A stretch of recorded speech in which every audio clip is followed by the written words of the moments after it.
So we'll just chat for about 20 minutes, and I have a lot of questions I want to ask Patti, but we also want to keep the floor open to you guys. So if you have any questions about the film, Fiddler, and its legacy, please just raise your hands, and we'll intersperse your questions and mine throughout the next 20 minutes. We won't bring the mic out to you in the audience, but I think it's a small enough space that if you stand and project, I'll hear your question and then repeat it in the microphone for everyone else. Patti, the film is terrific. I loved it the first time I saw it, and even more now with a little bit of extra time to have considered some of the themes. My first question for you is, if you can recall your first experience with Fiddler on the Roof. Max Lewkowicz is the director of the film, and he has done many of the films that we have at the museum. Most of you have been to the museum before, so you know all the interviews and all kinds of films. So he is a documentary filmmaker. He came to 3 women trustees at the museum and said, "Hey, I'm making a film on Fiddler on the Roof. Want to join me? Want to be executive producers and help raise the money?" And Ann Oster, Rita Lerner, and I all said, "We love Fiddler on the Roof. Of course we want to do it." And that's how we got involved. And most of you in the room have been asked to contribute, and many of you have. And I had a really funny experience yesterday at the East Hampton Library. We had authors' night, and usually it's an event with 100 authors and 2,500 guests. Well, we decided to do a mini version yesterday, and we had 20 authors and 200 guests maximum.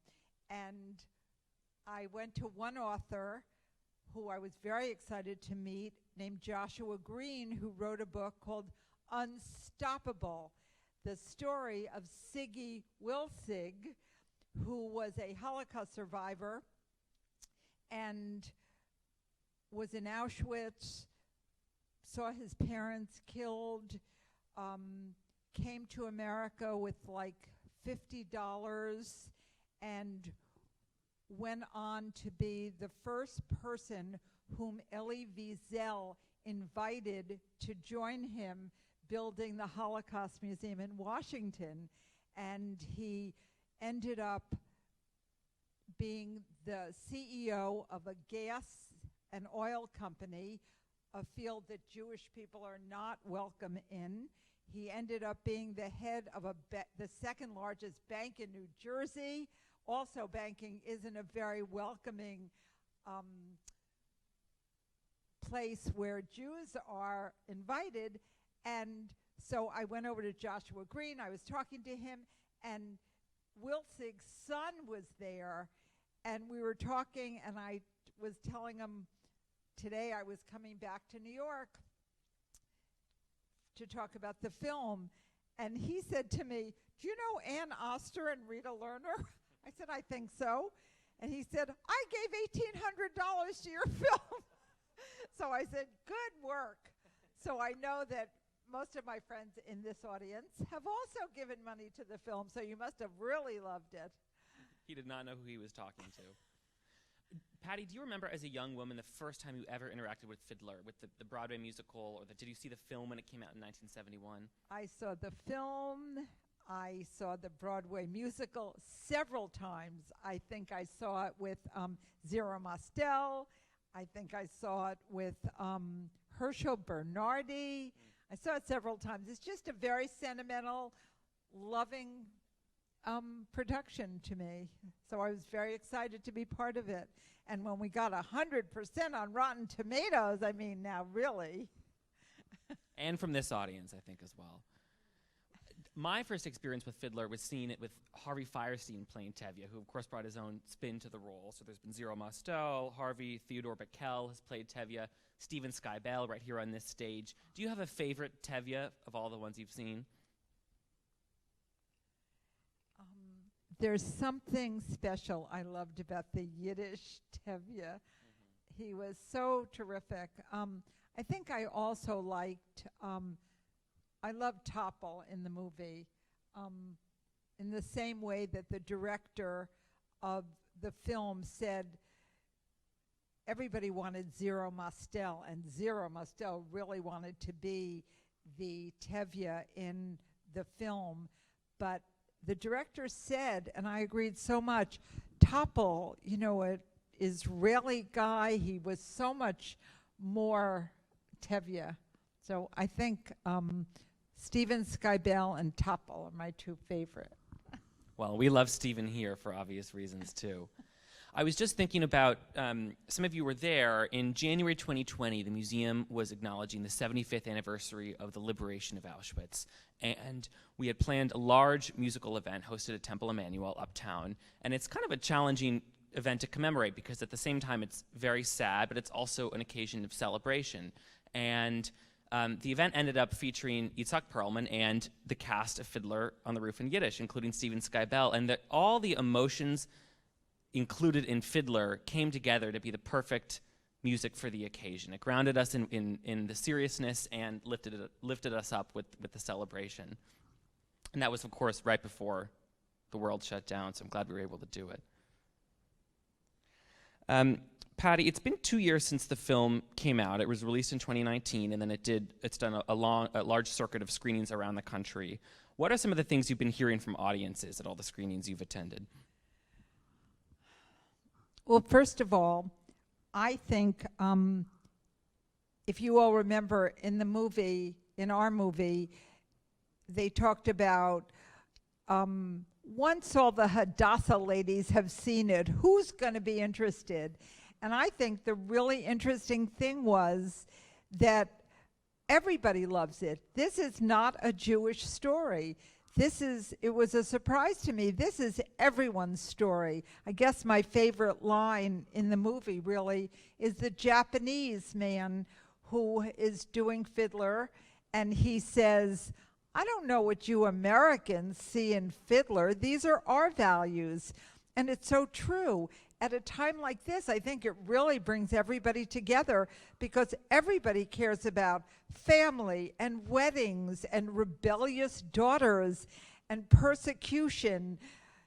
It's the theme, unfortunately, of all of us. That's why I was so happy to see that Max brought in current day refugees.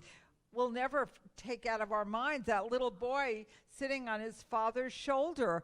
A poor little boy, what did he ever do? And he's persecuted just like the Jews were persecuted in Anatevka. So this movie really started out being about these 5 genius men who were all very successful and who had just talking about the film, and all of a sudden it became this universal theme that everyone could accept this movie. It belonged to every single person who saw it. Doesn't matter if you're African American, Jewish, Catholic, Protestant, it didn't matter. I loved that it brought everyone together, and I could send everyone to see it. I was, towards the end, there's that line that that every time Fiddler comes back into the cultural landscape, there's some new refugee crisis that the film is resonant of. And I was just standing in the back of the theater thinking about everyone in Afghanistan today who's fleeing their homes very tragically. Do you feel like there are other things that have come up since the film was released in 2019 that you now can connect back to the themes of Fiddler? Well, of course, just more persecution, more division among people, more hate, more anti-Semitism. I mean, most of you know we're all very excited that our friend Deborah Lipstadt is the new U.S. envoy to about anti-Semitism. So that means that Joe Biden thinks it's important enough to send a woman around the country and to other countries around the world discussing this theme. I think it's come back to haunt us. Anti-Semitism's on the rise, racism's on the rise. It's every single day, this film to me is more relevant. I was also thinking about, the film it's telling a universal story, but through the lens of one family, and all the tensions in that family, I think, might be familiar to people who were quarantined with their family for the last year during COVID and forced to wrestle with some of those in a more intimate way than maybe we had to when we all led our dispersed lives out and about. Patti, so this is the 50th anniversary of the movie, which came out in 1971. It's now 2021. I was just thinking about what we should do for the 100th anniversary. It's a long time away, but we should start planning now, or at least plant a seed. What would you like the museum to do on the 100th anniversary of Fiddler? Show it again and have a party. I hope I'll be here, but you'll be here, Ari. I'll make an effort to be here, and hopefully you guys will as well. But for my, what I thought was so amazing, it turns out that this film opened on September 22nd on my, I'm trying to think which birthday it was. Was it 54? No. 64 was the play, and then 71 was the movie. 64 was the play. My 20th birthday is the day that this play opened. So when I saw that, I just knew this was the right thing to do, to produce this play, this movie. I think we should watch it again, have a party, and I'm sure that there will be something happening in the world 50 years from now that we can't anticipate now, that we may read into Fiddler. Well, it really is you know, universal. For my 70th birthday a couple of years ago, I rented the John Drew Theater in East Hampton. It's the theater in Guild Hall, our little art museum. And I did it, I'm involved in the Hamptons International Film Festival. So I did it with them. I let them invite members, and I invited my friends. And we had 300 people seeing the movie on September 22nd, a few years ago. And lucky for me, but down the street from me in East Hampton, Sheldon Harnick lives, the lyricist. And I asked him if he would do a talk back, just like Ari and I are doing. And Sheldon Harnick and I sat on the stage of the John Drew Theater in East Hampton and did a talk back. And it was so much fun. He was the most elated person. He was so happy. You can imagine, he's in his 90s now, and he's seeing all these revivals and the documentary on the film and how relevant it is to today. So that was very exciting. That was a good celebration for me. Oh, I bet. Wow. I have a couple more questions, and we're glad to accept any if those of you in the audience have questions for Patti. Yes, Suzanne. Patti, before you answer, I'm just going to repeat the question. A question from the audience was whether the societal divisions that have grown so deep in our country will make it more challenging for people of all sorts of backgrounds and ideologies to connect to the themes of Fiddler. I don't think so. I think things are getting better. I think, we have a lot of extremes, but just the fact that Andrew Cuomo decided to resign, not go through discussing, saying the wrong thing to women, things aren't being allowed anymore. I mean, and I think these are all issues in Fiddler. I don't think people are going to stand for this division anymore. People are fighting more and more against it, and I think a movie like this is going to bring our commonality and bring us more together rather than pull us apart. I think things really are getting better. Donald Trump, we don't want to be political, but here's a president who went much farther than saying inappropriate things to girls. He remained president of the United States. Here, Andrew Cuomo made a few totally inappropriate remarks, and he's out. So I think things are getting better. People are becoming more aware and not standing for it anymore. So I hope it'll bring us more together. Patti, something I was thinking about in watching the film is that, it's one of the most fun parts of the film is to see Fiddler in Thailand and Fiddler in Japan and Fiddler with the Temptations and all these people who aren't Jewish but find a connection to the story. I bet for a lot of the audiences who see Fiddler around the world, it's really their first introduction to the Jewish people, to Judaism. it almost serves the same role as the Diary of Anne Frank, which many people around the world read, and they have no connection to Judaism, and that's like one of the few touch points they have. What do you think Fiddler says about Judaism to people for whom it's their first interaction? Well, I think it's really good news because it says we care about the same things you care about. You know, I'm old enough that when I went to college in Pittsburgh, people said to me, "You're the first Jewish person I ever met. You're so nice." You know, someone must have told them that we were horrible. And I think the word used was commonality. I think it shows that we're all the same. Who cares if you're Jewish or Catholic or Muslim? We all have the same interests. We love our children, and we're going to be persecuted by some horrible person someday in some way. So I think it brings us together. It shows the Jewish people are just like other people.